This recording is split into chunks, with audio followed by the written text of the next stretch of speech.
በስመ አብ ወወልድ ወመንፈስ ቅዱስ አሃዱ አምላክ አሜን። የጌታችንና የመድኃኒታችን የኢየሱስ ክርስቶስ ቅዱስ ወንጌል ቅዱስ ማቴዎስ እንደጻፈው ምዕራፍ 27 ከቁጥር 27 እስከ ፍጻሜ ምዕራፍ። በዚያን ጊዜ የገዢው ወታደሮች ኢየሱስን ወደ ገዢው ግቢ ውስጥ ወሰዱት። ጭፍራውንም ሁሉ ወደ እርሱ አከማቹ። ልብሱንም ገፈው ቀይ ልብስ አለበሱት። ከእሾህም አክሊል ጎንጉነው በራሱ ላይ በቀኝ እጁም መቃ አኖሩ። በፊቱም ተንበርክከው የአይሁድ ንጉሥ ሆይ ሰላም ላንተ ይሁን እያሉ ዘበቱበት። ተፉበትም፣ መቃውንም ይዘው ራሱን መቱት። ከዘበቱበትም በኋላ ቀዩን ልብስ ገፈፉት፣ ልብሱንም አለበሱት፣ ሊሰቅሉትም ወሰዱት። ሲወጡም ስምዖን የተባለው የቀሬናን ሰው አገኙ። እርሱንም መስቀሉን ይሸከም ዘንድ አስገደዱት። ትርጓሜው የራስ ቅል ስፍራ ወደሚሆን ጎልጎታ ወደሚባለው ስፍራ በደረሱ ጊዜም በሐሞት የተደባለቀ የወይን ጠጅ ሊጠጣ አቀረቡለት። ቀምሶም ሊጠጣው አልወደደም። ከሰቀሉትም በኋላ ልብሱን ዕጣ ጥለው ተካፈሉ። በዚያም ተቀምጠው ይጠብቁት ነበር። ይህ ኢየሱስ የአይሁድ ንጉሥ ነው የሚል የክሱን ጽሕፈት ከራሱ በላይ አኖሩ። በዚያን ጊዜ ሁለት ወንበዶች አንዱ በቀኝ አንዱም በግራ ከእርሱ ጋር ተሰቀሉ። የሚያልፉትም ራሳቸውን እየነቀነቁ ይሰድቡት ነበርና ቤተ መቅደስን የምታፈርስ በሦስት ቀንም የምትሠራው ራስህን አድን፣ የእግዚአብሔር ልጅስ ከሆንክ ከመስቀል ውረድ አሉት። እንዲሁም ደግሞ የካህናት አለቆች ከጻፎችና ከሽማግሎች ጋር እየዘበቱበት እንዲህ አሉ፣ ሌሎችን አዳነ፣ ራሱን ሊያድን አይችልም። የእስራኤል ንጉሥ ከሆነ አሁን ከመስቀል ይውረድ፣ እኛም እናምንበታለን። በእግዚአብሔር ታምኗል፣ የእግዚአብሔር ልጅ ነኝ ብሎአልና ከወደደውስ አሁን ያድነው። ከእርሱ ጋር የተሰቀሉት ወንበዶች ደግሞ ያንኑ እያሉ ይነቅፉት ነበር። ከ6 ሰዓትም ጀምሮ እስከ 9 ሰዓት ድረስ በምድር ሁሉ ላይ ጨለማ ሆነ። በ9 ሰዓትም ኢየሱስ ኤሎሄ ኤሎሄ ላማ ሰበቅታኒ ብሎ በታላቅ ድምፅ ጮኸ። ይህም አምላኬ አምላኬ ስለምን ተውኸኝ ማለት ነው። በዚያም ከቆሙት ሰዎች ሰምተው ይህስ ኤልያስን ይጠራል አሉ። ወዲያውም ከእነርሱ አንዱ ሮጠ፣ ሰፍነግም ይዞ ሆምጣጤ ሞላበት፣ በመቃም አድርጎ አጠጣው። ሌሎቹ ግን ተው፣ ኤልያስ መጥቶ ያድነው እንደሆነ እንይ አሉ። ኢየሱስም ሁለተኛ በታላቅ ድምፅ ጮኾ ነፍሱን ተወ። እነሆም የቤተ መቅደስ መጋረጃ ከላይ እስከ ታች ከሁለት ተቀደደ። ምድርም ተናወጠች፣ ዓለቶችም ተሰነጠቁ፣ መቃብሮችም ተከፈቱ። ተኝተው ከነበሩትም ከቅዱሳን ብዙ ሥጋዎች ተነሱ። ከትንሣኤውም በኋላ ከመቃብሮች ወጥተው ወደ ቅድስት ከተማ ገቡና ለብዙዎች ታዩ። የመቶ አለቃም ከእርሱም ጋር ኢየሱስን የሚጠብቁ መናወጡንና የሆነውን ነገር አይተው ይህ በእውነት የእግዚአብሔር ልጅ ነበረ ብለው እጅግ ፈሩ። ኢየሱስን እያገለገሉ ከገሊላ የተከተሉት ብዙ ሴቶች በሩቅ ሆነው ሲመለከቱ በዚያ ነበሩ። ከእነርሱም መግደላዊት ማርያምና የያዕቆብና የዮሳ እናት ማርያም፣ የዘብዴዎስም የልጆቹ እናት ነበሩ። በመሸም ጊዜ ዮሴፍ የተባለው ባለጠጋ ሰው ከአርማትያስ መጣ። እርሱም ደግሞ የኢየሱስ ደቀ መዝሙር ነበር። ይኸውም ወደ ጲላጦስ ቀርቦ የኢየሱስን ሥጋ ለመነው። ጲላጦስም እንዲሰጡት አዘዘ። ዮሴፍም ሥጋውን ይዞ በንጹሕ በፍታ ከፈነው፣ ከዓለት በወቀረው በአዲሱ መቃብርም አኖረው። በመቃብሩም ደጃፍ ታላቅ ድንጋይ አንከባሎ ሄደ። መግደላዊት ማርያምም ሁለተኛይቱም ማርያም በመቃብሩ አንጻር ተቀምጠው በዚያ ነበሩ። በማግስቱም ከመዘጋጀት በኋላ በሚሆነው ቀን የካህናት አለቆችና ፈሪሳውያን ወደ ጲላጦስ ተሰበሰቡና ጌታ ሆይ ያ አሳች በሕይወት ገና ሳለ ከ3 ቀን በኋላ እነሳለሁ እንዳለ ትዝ አለን። እንግዲህ ደቀ መዛሙርቱ መጥተው በሌሊት እንዳይሰርቁት፣ ለሕዝቡም ከሙታን ተነሳ እንዳይሉ የኋለኛይቱ ስህተት ከፊተኛይቱ ይልቅ የከፋች ትሆናለችና መቃብሩ እስከ 3ኛው ቀን ድረስ እንዲጠበቅ እዘዝ አሉት። ጲላጦስም ጠባቆች አሏችሁ፣ ሄዳችሁ እንዳወቃችሁ አስጠብቁ አላቸው። እነርሱም ሄደው ከጠባቆች ጋር ድንጋዩን አትመው መቃብሩን አስጠበቁ። ሰማይና ምድር ያልፋል፣ ቃሌ ግን አያልፍም አለ ጌታ ለደቀ መዛሙርቱ። እግዚአብሔር አምላክ ስለ ቃሉ የተመሰገነ ይሁን። የተወደዳችሁ የክርስቶስ ቤተሰቦች እንግዲህ የማቴዎስ ወንጌል ምዕራፍ 27 የመጨረሻውን ክፍል ማለት ሁለተኛውን ክፍል ነው ያነበብነው። በዚህም ውስጥ የአዳኛችንን የቤዛችንን የጌታችን የመድኃኒታችን የኢየሱስ ክርስቶስን የስቅለቱን ነገር እንመለከታለን እናያለን።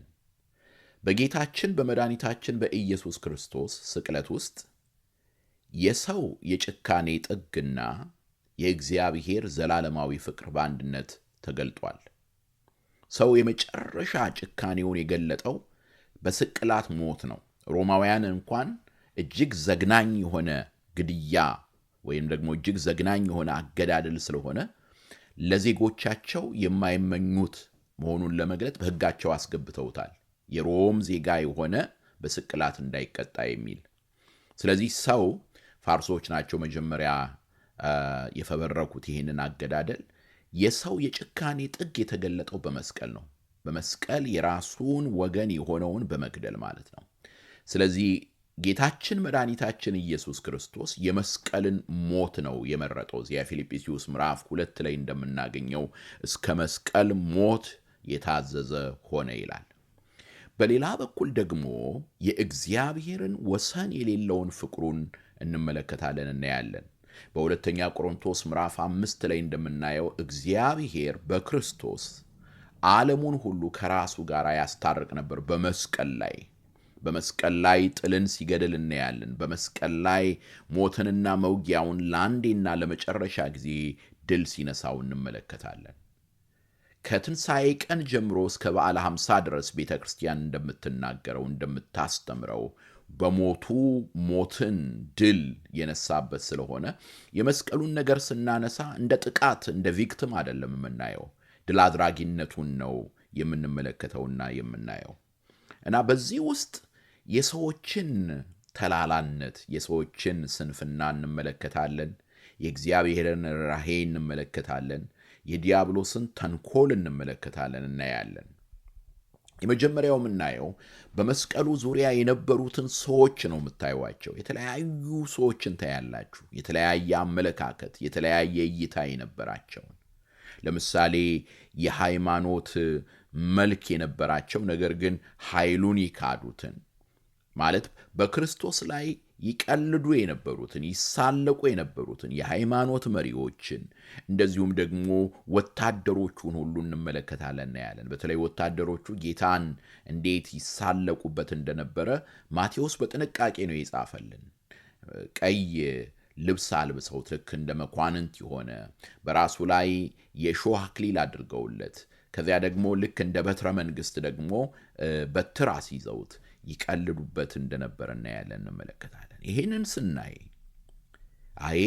እኛ በዚያ ቦታ በኖርን ኖሮ እንዳንል፣ ምክንያቱም ዛሬም እንደዛ አይነት ድርጊት ለማድረግ የምንችልባቸው ሁኔታዎች እንዳሉ ልናውቅ ይገባል። ክርስቶስን እንደ አምላክነቱ እንደ ጌትነቱ ካላመለክ ነው። ነገር ግን ሕይወታችን ኑሯችን ከእርሱ ትምህርትና ከእርሱ ባህሪ ተቃራኒ በሆነ ሁኔታ ውስጥ ሆኖ ነገር ግን በዝማሬያችን ከዘመርንለት በስብከታችን ከሰበክ ነው ሕይወታችን ግን ከዚያ ሩቅ ከሆነ አሁንም እኮ እየዘበትንበት ነው። አሁንም እኮ እየቀለድንበት ነው። አካሄዳችንና ቃላችን የተለያየ ከሆነ ዛሬ ስንቶቻችንን ለክርስቶስ ስም መሰደብ ምክንያት ይሆን ነው? በእኛ አካሄድ፣ በእኛ ሁኔታ፣ በእኛ እርስ በርስ መባላት፣ በእኛ መነካከስ። ተመልከቷቸው ክርስቲያኖችን ተብለናል። ዛሬ እንመልከት። ሶሻል ሚዲያውን ያጣበበው የማን ክርክር ነው? የማን ጭቅጭቅ ነው? የማን ስድድብ ነው? ስለዚህ ጌታችን መድኃኒታችን ኢየሱስ ክርስቶስን በእርሱ ላይ ለመዘበት፣ በእርሱ ላይ ለመቀለድ፣ የግዴታ ቀራንዮ መሄድ የለብንም። ዛሬም ያንን እያደረግን ያለን ብዙዎች ነን። እግዚአብሔር ይቅር ይበለን። አገልጋዮች፣ የቤተ ክርስቲያን መሪዎች፣ ምእመናን ሁላችንም እግዚአብሔር አሁንም የመስቀሉን ፍቅር የመስቀሉን ውለታ እንድናስተውልና ለተሰቀለልን እንድንኖር ለእርሱ ሕይወታችንን እንድንሰጥ አምላካችን እንዲረዳን ቅዱስ ፈቃዱ ይሁንልን። በሌላ በኩል ደግሞ ከዚህ ዓመፅ ያልተባበረውን ለምሳሌ የቀሬናውን ስምዖን እንዴት አድርጎ እግዚአብሔር ለዚህ ለበረከተ መስቀሉ እንዳበቃው እንመለከታለን እናያለን።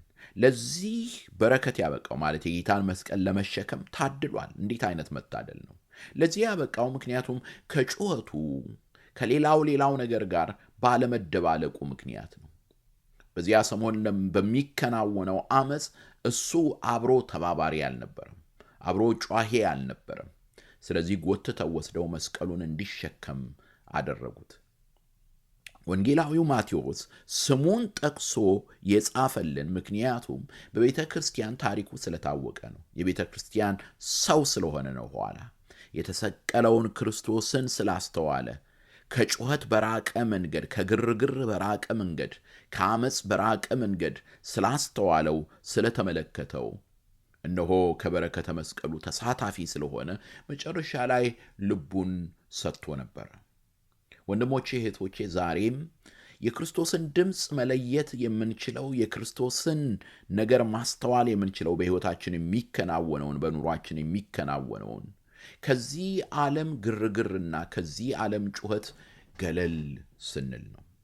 ገለል ስንል ራሳችንን የምናደምጥበትን በልባችን የሚነክሰውን ወልደ እግዚአብሔር ኢየሱስ ክርስቶስ በለሆሳስ ቃል በሹክሹክታ ቃል ለኛ የሚናገረንን የምናደምጥበት ጊዜ ሲኖረን ነው። በመጨረሻ የምናየው ደግሞ አስደናቂው ዮሴፍ የአርማትያሱ ዮሴፍንና ኒቆዲሞስን ነው። ስውሮቹ ደቀ መዛሙርት ሰው በሌለበት ሰዓት ሰው ሆነው የተገኙ፣ ሁሉም ጥለውት በሸሹበት ሰዓት ላይ ወደፊት ተራምደው ከክርስቶስ ጎን እንደሆኑ ለዓለም ያስታወቁ። ይሁንና ቤተ ክርስቲያን እስከ ዓለም ፍጻሜ ድረስ ስማቸውን ታነሳለች። ሃሌሉያ! ዮሴፍ ወኒቆዲሞስ ገነዝዎ ለኢየሱስ። ዮሴፍና ኒቆዲሞስ ኢየሱስ ክርስቶስን ገነዙት። ቅዱስ እግዚአብሔር፣ ቅዱስ ኃያል፣ ቅዱስ ሕያው ዘይመውት፣ ቅዱስ እግዚአብሔር፣ ቅዱስ ኃያል፣ ቅዱስ ሕያው፣ የማይሞት የማይለወጥ ከድንግል የተወለደ አቤቱ ይቅር በለን እያሉ ጌታችን መድኃኒታችን ኢየሱስ ክርስቶስን መገነዛቸውን ቤተ ክርስቲያን እስከ ዓለም ፍጻሜ ድረስ ትናገራለች።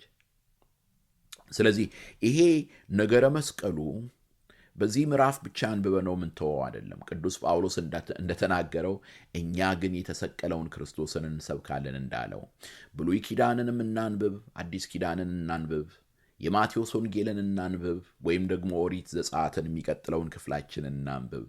የምንናገረው የምናወራው የመስቀሉን ነገር ነው። ምክንያቱም መዳናችን የተከናወነው በመስቀል ላይ ስለሆነ የሁላችንን በደል በእርሱ ላይ ያኖረ፣ ኃጢአታችንን በእንጨት መስቀል ላይ ተሸከመ። ነቢያቱ እንደነገሩን፣ ሐዋርያቱ እንዳስተማሩን። ለዚህ ነው ቤተ ክርስቲያን ምልክቷን መስቀል ያደረገችው። ለዚህ ነው ቤተ ክርስቲያን ኃይሏ ያደረገችው መስቀሉን የሆነበት ምክንያት። በመስቀሉ እናማትባለን፣ በመስቀሉ እንማጸናለን፣ በመስቀሉ እንደገፋለን፣ መስቀሉን እንሰብካለን፣ መስቀሉን እንሸከማለን። ዛሬም በመከራችን የሚያጽናናን ያ ነው። እንባችንን የሚያብስልን ያ ነው። መከራዬን የሚያውቅ አምላክ አለ። መከራዬን የሚያውቅና ከንፈር የሚመጥ ብቻ አይደለም፣ በሩቅ ሆኖ የሚመለከት አይደለም።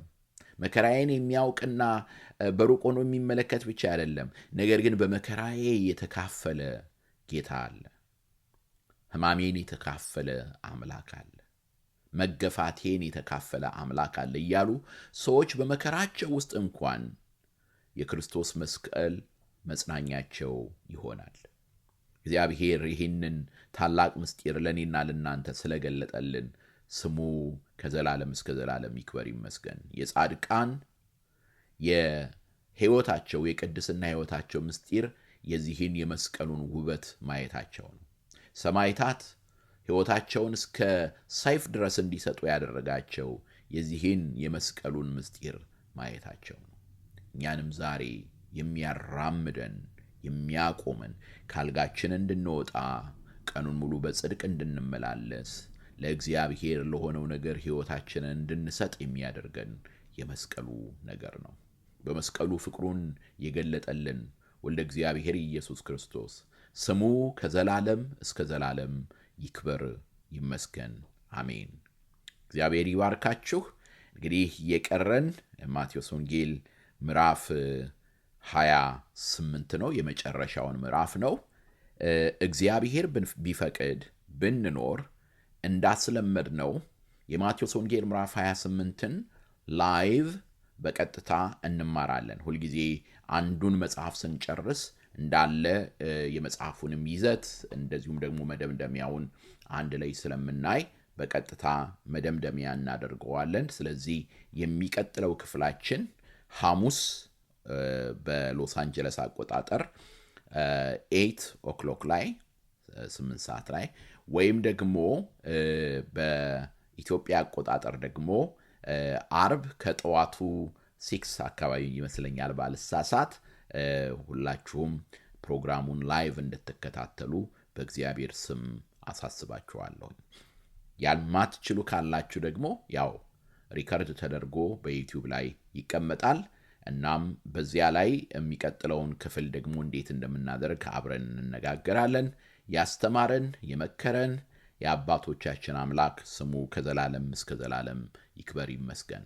እግዚአብሔር ይባርካችሁ።